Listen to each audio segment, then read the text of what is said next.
Режущий ветер понизу кружит, меркнет закат у рыбацких судов. В зоне прибрежной выдалась стужа, и наступила пора холодов. Спят якоря, им давно параллельно, греет ли луч или плещет заря. Рядом с шатром отдыхает таверна, люди приходят к закрытым дверям.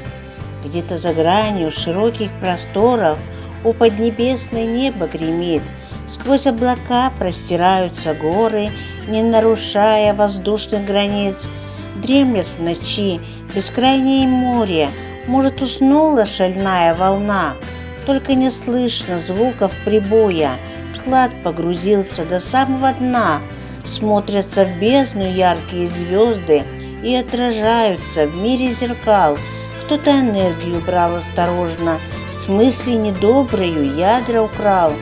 Падают камнем, в дороге сгорая, и проявляются черной дырой. Жаль, не бывает звездного рая, я б не желала им смерти такой. В чем же был смысл их поражения? Может быть, зло убивало не зря? Должен же быть победитель в сражении, или светила сгубили моря?